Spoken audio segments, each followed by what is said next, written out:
सभी प्यारे भक्तों को जय श्री केदार। आज के इस खास और इन्फॉर्मेटिव वीडियो में मैं आपको ऋषिकेश से केदारनाथ तक जाने की संपूर्ण जानकारी बताऊंगा। अगर आप भी इस साल केदारनाथ की यात्रा करने वाले हैं और आप ऋषिकेश से केदारनाथ तक रोड जर्नी देखना चाहते हैं तो आप एकदम सही वीडियो देख रहे हैं। ये वीडियो आपकी बहुत हेल्प करेगा। इस वीडियो में जानेंगे ऋषिकेश से केदारनाथ तक रोड कैसी बनी हुई है, आपको कहां-कहां पर सावधानी से जाना चाहिए, रास्ते में पड़ने वाले गांव और शहर कौन से हैं, बस, प्राइवेट टैक्सी और शेयरिंग टैक्सी के क्या रेट हैं, खाने पीने और रुकने के लिए कौन सा स्थान सबसे अच्छा रहेगा और यात्रा को सुगम और सफल बनाने के लिए यूजफुल टिप्स कौन सी हैं। तो चलिए आज चलते हैं ऋषिकेश से केदारनाथ के इस शानदार और खूबसूरत सफर पर। दोस्तों, हम लोगों की यात्रा शुरू होती है हरिद्वार या ऋषिकेश से, लेकिन पहाड़ी रास्ते ऋषिकेश से ही शुरू होते हैं। ऋषिकेश को चार धाम यात्रा का प्रवेश द्वार भी कहते हैं और गवर्नमेंट बसेस भी ऋषिकेश से ही मिलती हैं। शेयरिंग टैक्सी और प्राइवेट टैक्सी हरिद्वार या ऋषिकेश दोनों जगह से आप ले सकते हैं। दोस्तों, आपको ये पावन यात्रा सुबह जल्दी शुरू करना चाहिए जिससे आप टाइम से सोनप्रयाग पहुंच जाएं। आप ये यात्रा सुबह 7 से 8 बजे तक जरूर शुरू कर दें। ऋषिकेश से केदारनाथ की दूरी 220 किलोमीटर की है।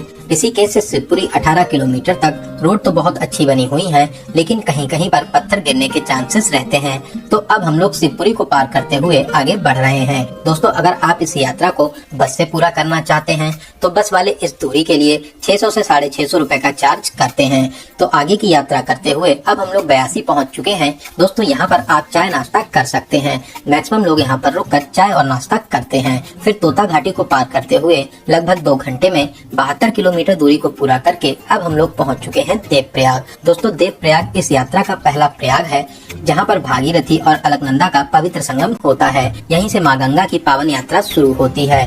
देवप्रयाग में राइट हैंड पर मुड़ने के बाद में पुल को पार करके अब हम लोग आगे बढ़ेंगे और अलकनंदा नदी के किनारे किनारे चलते हुए आगे की यात्रा को पूरा करेंगे। दोस्तों, देवप्रयाग से श्रीनगर तक अच्छी और चौड़ी रोड्स बनी हुई हैं। आप यहाँ पर 60 से 70 की स्पीड में आराम से चल सकते हैं। देवप्रयाग से श्रीनगर की दूरी 36 किलोमीटर है, जिसे आप 30 से 40 मिनट में पूरा कर सकते हैं। दोस्तों, श्रीनगर इस यात्रा का सबसे बड़ा और प्रमुख शहर है। यहाँ पर रुकने और खाने पीने के लिए बड़े बड़े होटल और रेस्टोरेंट मिल जाएंगे। बहुत से लोग श्रीनगर में नाइट स्टे भी करते हैं। तो श्रीनगर को पार करते हुए अब हम लोग आगे बढ़ेंगे। श्रीनगर के बाद का रास्ता और चौड़ा हो जाता है। यहाँ से लगभग 10 किलोमीटर दूरी पर माता धारी देवी का अलौकिक मंदिर स्थित है, जो अलकनंदा नदी के बीचों बीच में स्थापित है।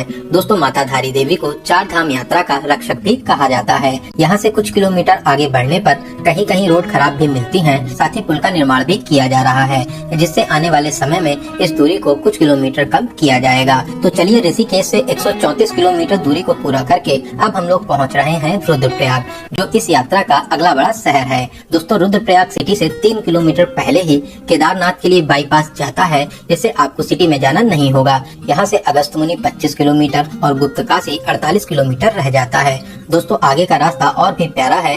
कहते हैं जब रास्ते सुहाने होते हैं तो सफर लाजवाब हो जाता है। सफर में मंजिल तक पहुँचने के लिए रास्ते यादगार होने चाहिए। दोस्तों, अगर आप इस यात्रा को शेयरिंग टैक्सी या प्राइवेट टैक्सी के माध्यम से पूरा करना चाहते हैं तो शेयरिंग टैक्सी वाले ऋषिकेश से 1200 से 1500 रुपए चार्ज करते हैं। वहीं प्राइवेट टैक्सी वाले वन साइड का 7000 से 8000 रुपए और राउंड ट्रिप का 12000 से 14000 रुपए चार्ज करते हैं। यहाँ पर हाईवे को लगातार सुगम बनाया जा रहा है। साथ ही साथ टनल्स का भी काम पूरा होने वाला है। दोस्तों, कहीं कहीं पर पहाड़ खिसकने और पत्थर गिरने की घटनाएं होती हैं। बारिश के समय ये घटनाएं ज्यादा बढ़ जाती हैं, तो आप देखते हुए और आराम से ही आगे की यात्रा करते रहें। तो आगे की यात्रा करते हुए अब हम लोग पहुंच चुके हैं अगस्त्यमुनि।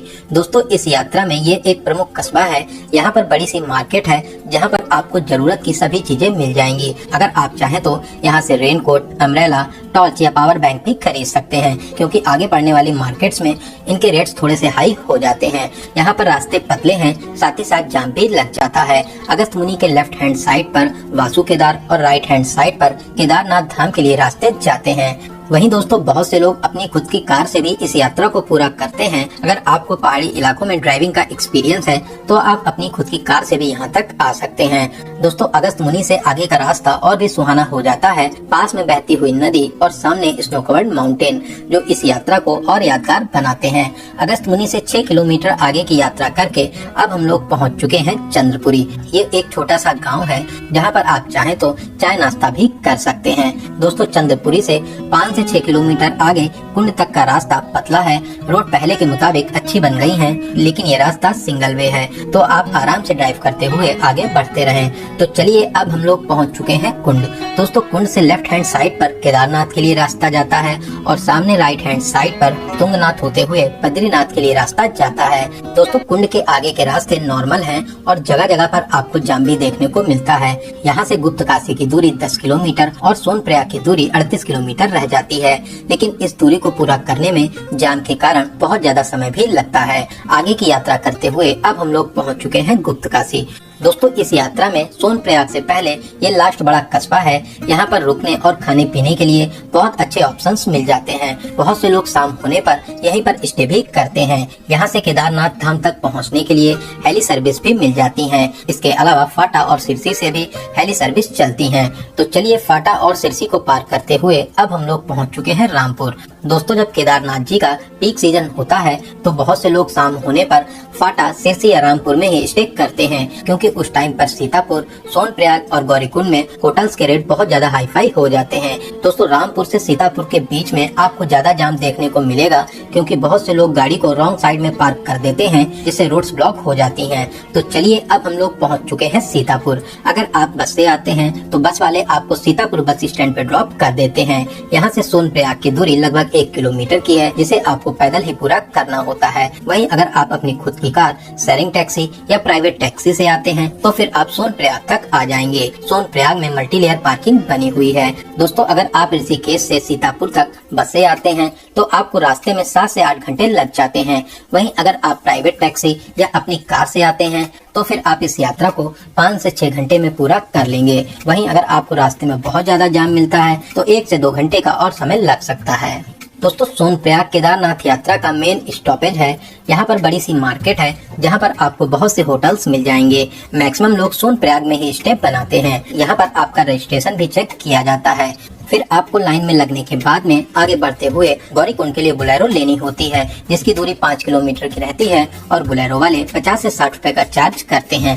तो चलिए बोलेरो की 5 किलोमीटर की यात्रा को पूरा करके अब हम लोग पहुंच चुके हैं गौरीकुंड। दोस्तों गौरीकुंड ही केदारनाथ यात्रा का लास्ट कस्बा है, जहां पर आपको बहुत से होटल्स मिल जाते हैं। साथ ही साथ खाने पीने के लिए अच्छे रेस्टोरेंट भी मिल जाते हैं। आप अगर चाहें तो गौरीकुंड में भी स्टे बना सकते हैं। गौरीकुंड से ही आपकी लगभग 20 किलोमीटर की कठिन पैदल यात्रा शुरू होती है। अगर आप इस यात्रा को पैदल पूरा कर सकते हैं तब तो सबसे अच्छा है। इसके अलावा आपको यहाँ पर घोड़े, पिट्ठू और पालकी की सेवा भी मिल जाती है, जो आपको मंदिर से 1 किलोमीटर पहले ड्रॉप कर देते हैं। दोस्तों कहते हैं केदारनाथ वो स्थान है जहां पर महादेव निवास करते हैं। तो आप भी इस साल केदारनाथ आने का प्लान जरूर बनाएं। महादेव आपको दर्शन के लिए जरूर बुलाएंगे।